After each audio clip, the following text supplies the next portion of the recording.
Hello and welcome to Beginning Synthesis on Free Software. This is episode 5, Effects and Global Modulations.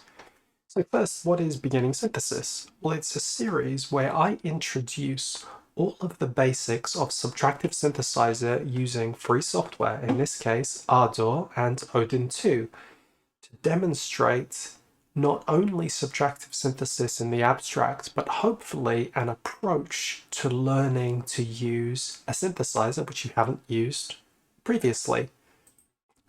This is likely going to be the last episode, so hopefully I can wrap up all of the features and leave you feeling empowered and capable to go off and make your own sounds. So what I'd like to talk about today first are effects. Before I can talk about effects, we need a basic sound. So let me just quickly throw together a sound, hopefully doing a series of things that you've already seen me do.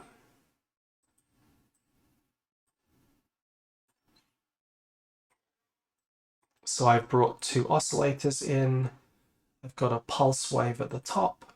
LFO1, I'm going to have some pulse width modulation running on it. I'm doing all of this without listening, which is not really a very good practice. But I'm doing that to try and get us up and running on the part that I want to demonstrate as quickly as possible. So let's do this. Maybe we'll animate the filter too. Let's start it playing.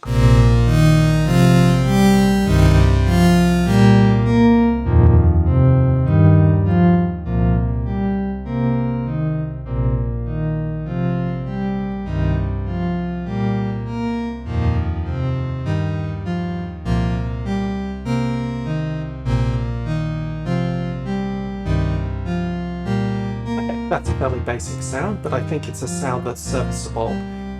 Though the effects are placed in this section, there is one thing that I would probably consider an effect placed in the amplifier section.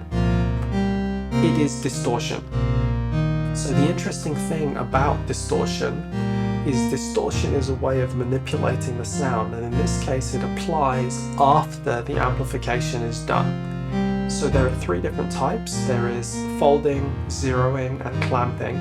And this is a boost control. So what's going to happen is it's going to amplify the signal coming out of the amplifier. And then when the value becomes too big, it's going to do something with it. Clamping means keeping it at its value. Zero means anything that's too high goes down to zero.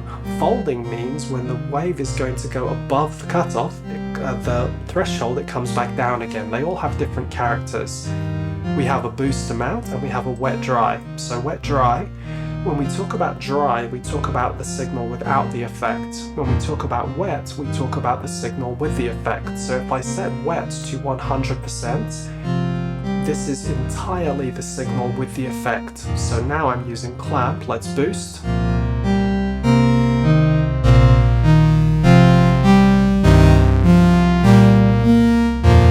Here we're getting a very, like a rough timbre coming out of there because of this clipping of the signal. Let's try zero.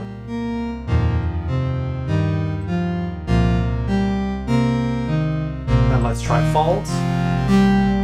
So fold is very bright. So the more that we boost, the more of the waveform gets folded, and if it gets folded and goes back too low, it folds again. So we can end up with huge distortion and a lot of harmonics being introduced.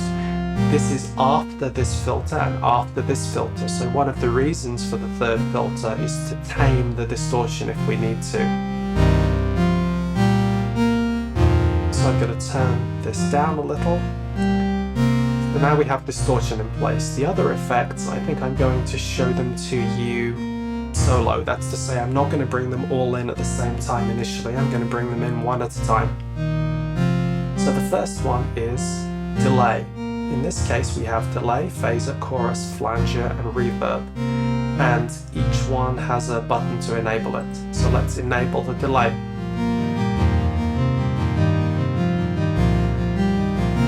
So what is a delay?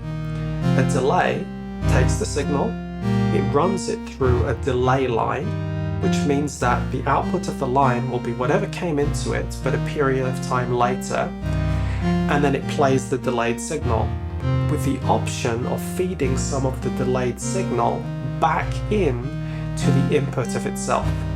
So that means that if we feed it back on itself, if the feedback level is low, we'll hear ever decreasing in volume copies of the original sound.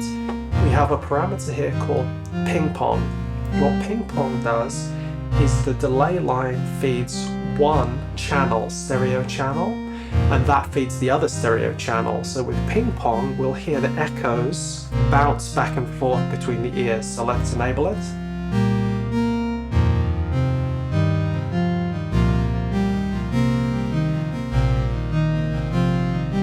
You'll note that the ping pong always starts in one particular ear. That's the nature of it. The delay from the dry signal has to go somewhere, and then it has to go somewhere else. Some of these synthesizers allow you to control which goes to which, but in this case we have a fixed routing.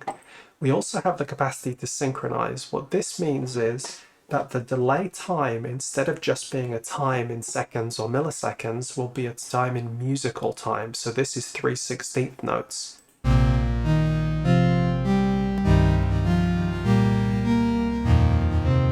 So this is very useful for musically relevant rhythmic variations.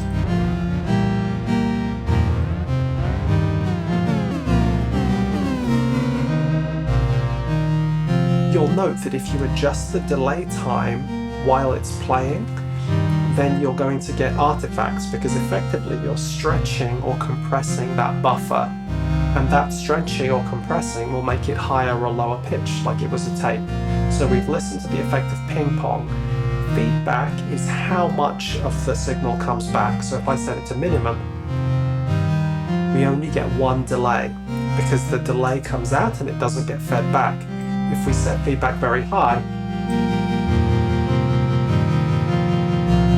we can hear that the repeats are continuing for a very long time. So let's pick a level.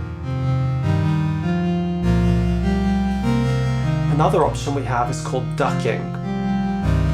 So what ducking does is it will make the echoes, what we call the wet signal, sound quieter when the dry signal comes in. This is a way of avoiding having the echoes interfering too much with the dry signal, especially at higher feedback. It sounds a little strange when the ducking is so strong. It's almost like a sidechain compression. Another option we have is high pass. So this will high pass filter the signal going into the delay line. Sometimes too much bass in the echoing signal can be disturbing, so we can filter it out. Finally, we have control over the volume independently of the dry signal. This is the signal without the effect, and the wet signal. So this is only the delay.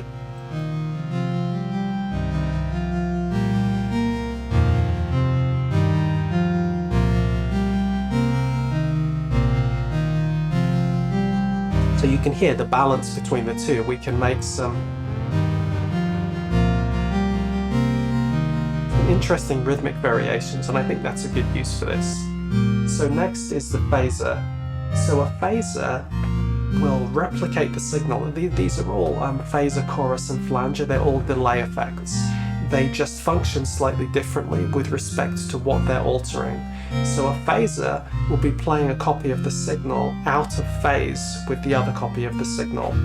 And this results in constructive or destructive interference of the signal. Most importantly, it has a pretty distinct sound. So let's turn up the modulation amount high.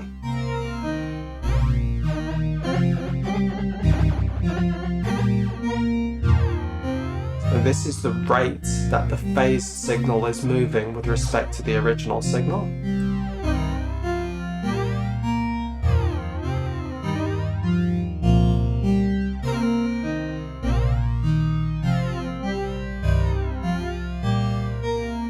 So this is how much of the modulation is applied, this phasing sound, so it's like the volume of the other signal. And finally, feedback is how much of the phased signal is fed back to itself, like a delay feedback.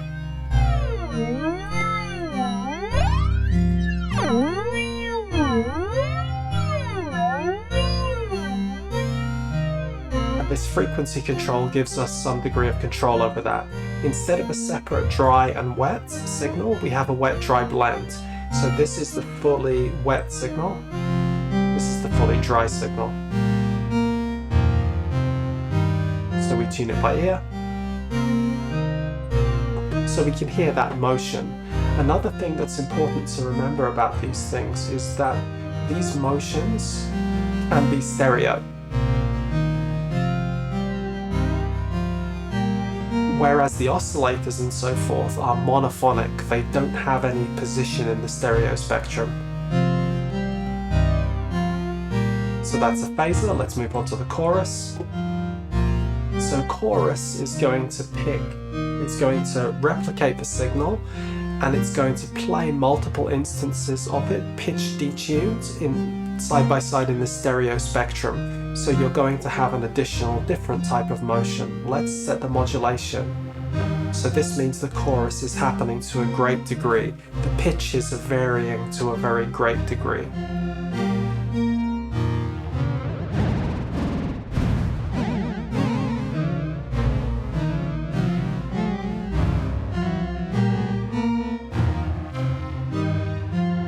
And the feedback is positive or negative feeding back of the delayed signal into itself. So you get a sound a bit like a resonant filter motion, similar to what the flanger gives. Let's adjust the wet-dry.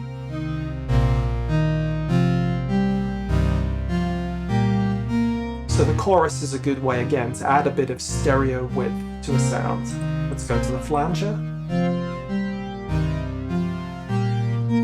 So a flanger is very much like a phaser. Functionally they're doing something similar, or like a chorus but with a very, very short delay. So we've got the fully wet signal. Let's turn the modulation up just to listen to it.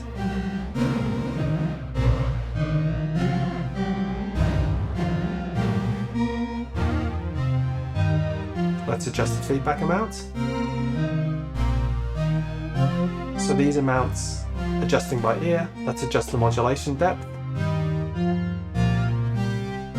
So this is how much the motion is happening for the signal that we are delaying and applying back in. Let's turn the wet-dry down.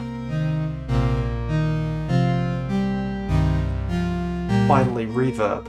So reverb is an effect designed to simulate being in a three-dimensional space. It's a classic way of adding three-dimensionality to a sound. I'm going to put it fully wet. Wouldn't normally use a reverb fully wet. So the first parameter you have here is pre-delay. Pre-delay is controlling how long before the effect is heard.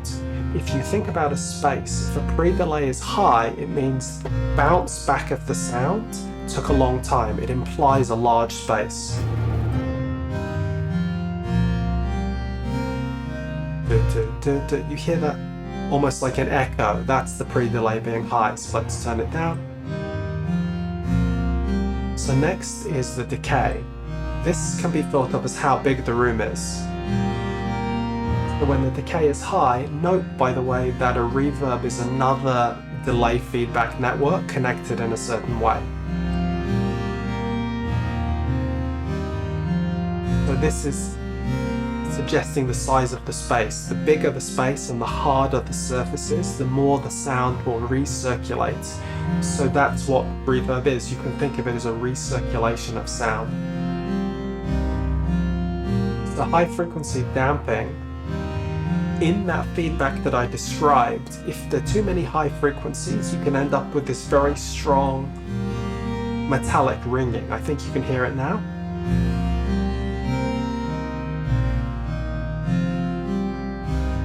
So what we're doing here is filtering out some of those high frequencies in the recirculating signal.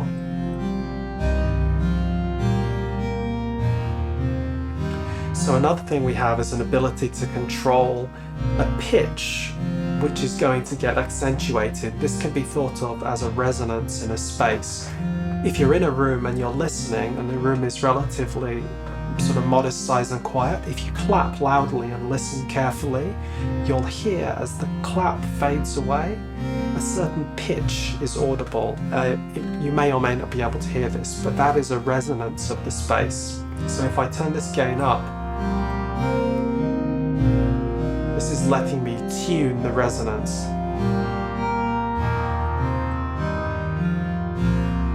Now let's wet dry balance.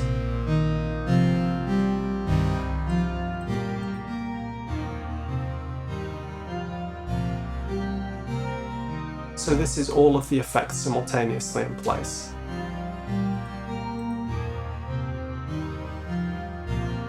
Overall, it all sounds a bit quiet, so let's turn up the gain a bit.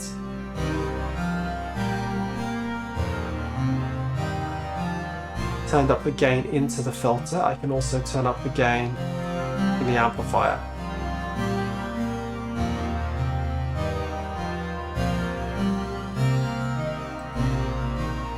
So one of the things which I think is worth talking about now is, I mentioned to you before that all of the things that you see in this panel are repeated per voice, and I said that's not strictly true. The way in which it is not strictly true is we've got two additional modulation sources here.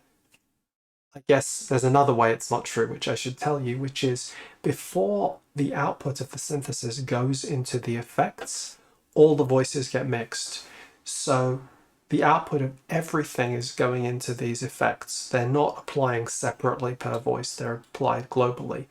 But the global envelope and the global LFO, there is only one of these, or each of these, on the synthesizer as a whole. So these can be useful if I want to modulate some of the parameters here. So let's just listen to the sound and see what we might want to modulate.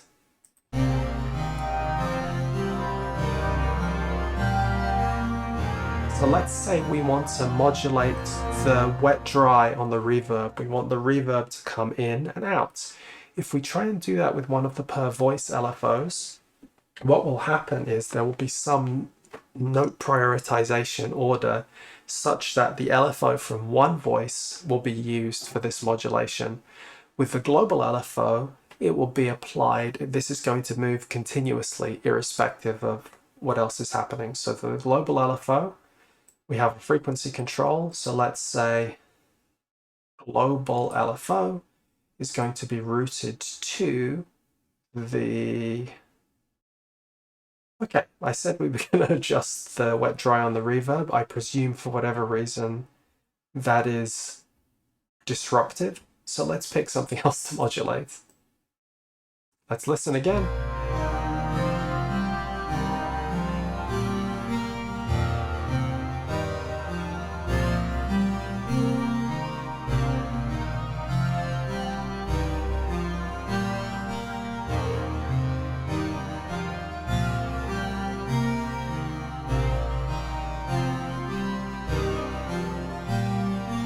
So let's go for a very slow modulation of the delay feedback amount.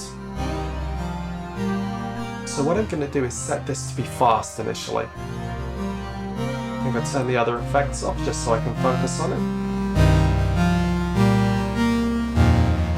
So this is way too fast.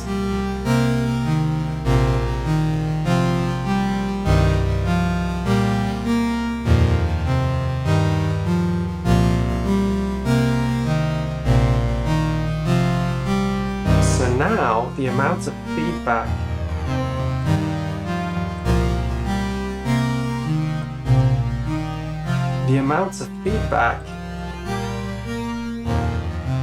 or the delay is adjusting over time.